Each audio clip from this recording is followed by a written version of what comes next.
Well, good morning. Here it is Thursday, which means we're now on the downhill slide, toward the weekend once again. And of course, today is February the 27th, the next to the last day of February. And I hope you had a great Wednesday. I hope you had a great hump day. Got over the hump of this week, and now you can hopefully start kind of working towards the weekend. And but anyway, God has given us the breath to breathe, here on this Thursday morning. He's given us a brand new day. And of course, I certainly hope and pray that this morning finds you feeling well.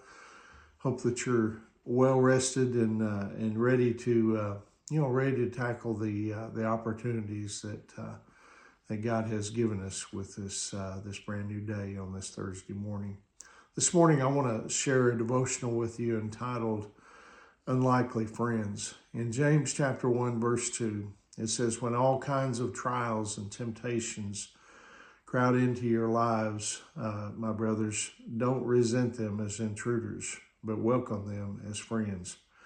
There are a lot of ways, you can respond to the trials and temptations that daily, life throws at you. One option is just to give in without a fight, just surrender to despair or, to your sinful urges. That's one extreme. Let's call it the worst possible things you can do. Another option is to blame God, which is actually the same as, playing God. I mean, if you think about it, you start with the assumption that, trials and temptations are bad things. And, that if God, doesn't spare you from them, he's doing, something wrong. A third option is to hunker down and, wait for them to pass, like a coastal resident riding out, a hurricane. James offers a different suggestion, one that's so jaw-droppingly unexpected that, it might make you do a double take. Welcome trials and temptations as friends. I mean, is that even possible? Look at Proverbs chapter 27, verse 17. It says, "As iron sharpens iron, so a friend sharpens a friend." I mean, you could also substitute the word spouse. Spouses and friends, do the hard things that other people won't do. They challenge us. They lovingly knock us down to size when we need it. They make us better people. Trials and temptations, they do the same thing. They just use different methods. That is, God uses those methods. He created you. He knows your potential. And because he knows exactly, how you're wired, he knows which parts of your potential can be unlocked through successes and victories, and which parts can be unlocked, through trials and temptations. And that's why he allows them, into your life. In 1 Corinthians chapter 10, verse 13, the Apostle Paul writes and says this, "The temptations in your life are no different from what others experience, and God is faithful. He will not allow the temptation to be more than you can stand. When you are tempted, he will show you a way out so that you can endure it." Because God is faithful, we can endure, anything life throws at us. And knowing that, we can look for his lessons in every trial and temptation. God allows hardships, to remind you of his power.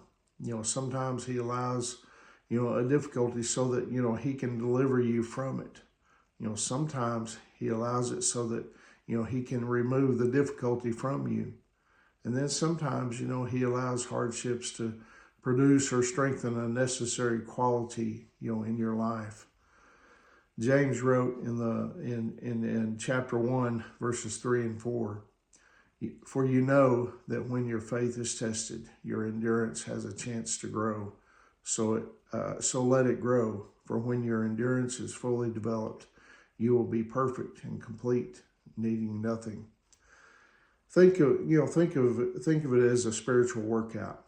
You know how you can go to the gym and you go there to build those muscles up. You go to work out to try to improve your, physicality and everything. And you see people of all different, shapes and sizes, and that all of them are doing, different things and for different reasons and everything.